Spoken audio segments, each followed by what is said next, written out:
looking forward, this is what my forecast shows in terms of global steel production. We're showing about 3.5% growth rate going forward. We're forecasting the specific consumption rates in general in most of these countries to continue on the path they're on, with places like China and India, the slopes of those lines much higher than the developed countries.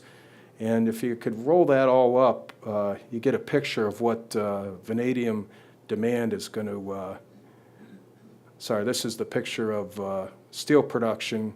How much of the steel contains vanadium? And again, you see we're in this 10-11% range, and we project by 2020 we're going to get up to about 16% of the steel will contain vanadium. But remember, there's no reason that can't be 30 or 40 or more percent. So there's plenty of room for demand to grow in the steel industry.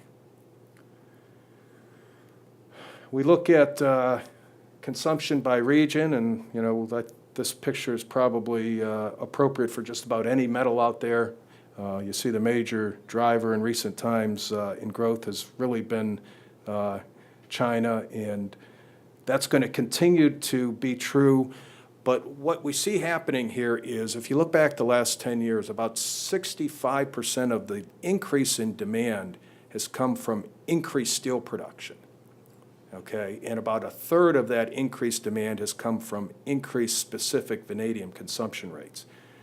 As you look forward, we project a situation where the growth in steel production is going to begin to slow, and the amount of vanadium consumption growth that's a result of growth in just the number of tons of steel produced is going to be less important than the increase in specific vanadium consumption rate. So for the next 10 years or so, it's probably a situation which reverses, and about 35% of the growth in the next 10 years we expect to see coming from growing global steel production, and 65% of the growth in vanadium consumption coming as a result of increases in these specific vanadium consumption rates. Turn to production here quickly. Before you talk about production, it's important to define what you mean by production. A lot of vanadium is generated in steel mills in Russia and China and South Africa in the form of a vanadium-bearing slag that typically contains about 20% V2O5. A lot of vanadium in North America is produced from fly ash and boiler slags that result from burning high vanadium oils coming out of Venezuela and Mexico, either in power stations or refineries. So those ashes and slags are, in my definition, really raw materials. And we define vanadium production here as anything downstream from there. So if you look at statistics for vanadium production, you have to be careful you know what you're talking about. For example, in South Africa, they produce a lot of vanadium slag, but a lot of that slag gets shipped to Europe and refined to V2O5. So in my numbers, that's going to show up as European production rather than South African production. So when you're comparing numbers on vanadium production, you just need to make sure that you're talking about the same definition of production. Looking at production, again, China has grown to dominate production globally. Russia, South Africa, North America are also important producers of vanadium today. There's three basic raw materials that are used to produce vanadium today. About 70% of the vanadium produced today is recovered from this slag coming out of steel mills. So in China and South Africa and Russia, we have deposits of magnetite not dissimilar to the project VanadiumCorp has, in terms of the fact that these are relatively low iron content magnetites with high titanium and some vanadium. So those ores are mined. They're used in the steel mills in Sichuan and Hebei provinces to produce steel. When they're making the steel, they'll once they smelt the ore in the blast furnace, they bring it over to the steel mill, and they'll bubble oxygen through the molten iron and oxidize the vanadium and drive it into the slag. Then they'll tap this slag off and go on with the steel making. So this slag becomes the raw material for production of about 70% of the world's vanadium. We have about 20% of production coming from primary ore. These are mines that are mining typically these very similar ores and processing them only for vanadium without a steel mill associated, somewhat akin to the project we're discussing here. And then about 10% of production is secondary materials. Again, this is vanadium coming out of the ground primarily in Mexico and Venezuela in the form of oil. That oil gets refined or burned, and you end up with a slag or a residue or a spent catalyst with the vanadium. And these materials are bought and sold, traded on the market, and they become the raw material for about 10% of global vanadium production. The major growth in supply of vanadium in the last 10 years has been China. And almost all the production in China is this co-product production coming out of the steel mills.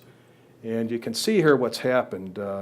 Production of vanadium out of the steel mills has gone up in the last 10 years from something like 7,000 or 8,000 tons of V a year to 45,000 tons of V a year. That's a massive increase. And this is all on the back of expansions in steel mills in China. So we all know what's going on there. There's a lot of investment in the steel mills. Their production's going up.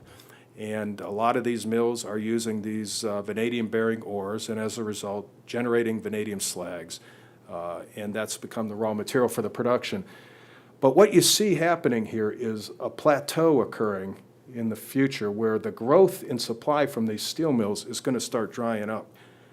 This picture incorporates every planned expansion that's been discussed in China and assumes those expansions go forward exactly on time. And if all that happens, we're going to see a few more years of increased supply from China, and then we're going to see this thing plateau out. And there are no more plans to develop steel mills after that. So we're not going to see this cycle continuing. It's going to plateau out. And in fact, if you look at what's going on right now in the steel business in China, the steel mills are suffering badly. There's too much capacity. The Chinese government's trying to rationalize the capacity. And I think it's very likely that some of these projects aren't going to go forward on the timeline that they've discussed in the past. All of this expansion, or not all of it, Pangang and Chengde are the two big guys. These are state-owned companies. They're steel mills that haven't made a profit in the last 10 years. If you haven't made a profit in the steel business, you're in the wrong business, but that's where they're at. But they can't be shut down. You've got social impacts, some real issues there. So these guys keep pumping out vanadium. Their expansions are just about coming to an end here. But economically, it doesn't make a lot of sense, but it's going to keep coming. But the rest of these guys, these are all private companies, and they have a pure profit motive. And the moment it doesn't make sense to invest in expanding their steel mills, they're not going to do it. So I think the risk on the table from the supply side is that some of these expansions either don't come or they come later than what's being talked about right now. This is the projection for production of vanadium outside of China going forward. And I'll draw to your attention the fact that the growth that is, if we're sitting here today, the majority of the growth is forecasted to come from other unspecified projects out there, as well as a unspecified project in Australia combined with one that's in the process of starting up right now, and the Brazilian project that's just coming online right now.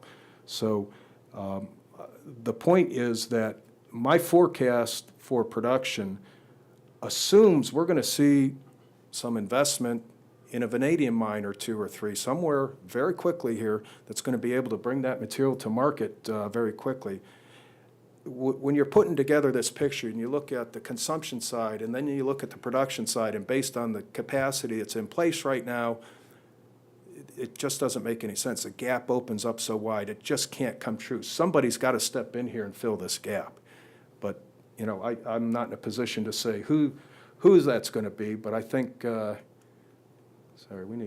I think the point is that we need new supplies of vanadium to meet the demand growth. And it's going to come, the longer we wait before the investment comes and some new capacity in the mining side is built, the more chance we have of a severe disruption in the supply side in the coming years. So this just kind of sums up the production picture. The interesting things is, again, in 2004, production jumped up, the price jumped up, the Chinese ran out and found a lot of ores, which they call stone coal ore. It's a carbonaceous silica ore that's in Shanxi province and Hunan province. There's very high cost production, maybe $8, $9, $10 per pound of V2O5 or cash costs for production from these sources. But when vanadium prices soared, these guys jumped in the market and developed these plants and started producing. We had this period where production was well ahead of consumption, so we're building stock through this whole time period. Once we got past that 2004 price spike into 2006, a lot of those plants in China shut down, and a lot of them are shut down today because the market price is still below their cash costs. So there is idle capacity out there, but it's only about 8,000 tons of V, a very high cost idle capacity that exists out there. And then we see the situation from 2010 where really consumption's jumped up above production. And we've seen a destocking period here for a number of years. The production forecast here, this is assuming all of these projects that have been announced in China come online. It's assuming that these unspecified new projects come to market fairly quickly. It's also projecting that this idle capacity in China comes back online. And we know that can't happen unless V2O5 prices get to a much higher level than they're at today. So what you have, if all that happens, is this a few years here where production actually exceeds consumption, but then very quickly you get back to a situation where consumption overruns production, and again, when you get out here, you really have to start asking yourself where the vanadium is going to come from. This is an interesting picture where we try and compare changes in inventory levels to the vanadium price. And you can see, if you go back in time, this price spike, this is the 2004 price spike that was a result of the Chinese adapting the grade 3 standard. The price shot up, consumption shot up, inventories didn't change too much until the price came back down and this new capacity to come online and the production, as we saw before, ran over consumption for quite some time. But the interesting thing here is the last 4 years, we've been consuming more vanadium than we've been producing. And if we look at the picture today, global stock levels are about 10,000 tons higher than they were in 2001. But if you go back to 2001, consumption of vanadium was only about 35,000 tons of vanadium per year. So if you look at the change in stock in terms of months of consumption, we're actually below the line. We have less vanadium in terms of months of consumption of stock in the world today than we did 10 years ago. And quite frankly, as these bars move down into this range, we would expect to see this number jumping up. And we haven't seen that yet. The vanadium price is kind of laying on its back right now. And so either something's coming very soon or I'm completely wrong. And, it's probably a 50-50 probability there. Vanadium prices that are typically followed in the industry. If you're buying vanadium or if you're a steel mill, you'll typically have a contract with a formula price that's based on this published price. So this is fairly indicative of the actual spot price for fused flake 98% purity V2O5, the material that's going into the steel industry. These numbers are inflated to November 2013, and you can see, this history of price spike, crash and burn, price spike, crash and burn, price spike, crash, another price spike, crash and burn. And you can kind of go back and identify disruptions in the market that occurred at each one of these cases and explain why the price became unstable. Back here, the Russians exited the business because vanadium price was extremely weak in these periods. They stopped making vanadium. Suddenly the market got tight, and when the price got up here, the Russians said, well, let's make vanadium again. It looks like good business. So the exit for a short period of time of the Russian production led really to this price spike. And we can explain these. This spike was really a demand issue. This was the adaptation of grade 3 rebar in China. So these spikes are really supply side issues. This one was a little unique in that it was really driven by a fundamental change in demand. But the point I'm trying to make here is that, you can look at this from if you want to be a chart reader and do a technical analysis here and look at what's going on here, you've got this kind of floor on the price historically that's at a very low level, but that floor has changed since 2004, and there's a good reason for that because of the fundamental change in the demand primarily coming from China. And I think what you see here is an environment where the price is just laying right on the floor.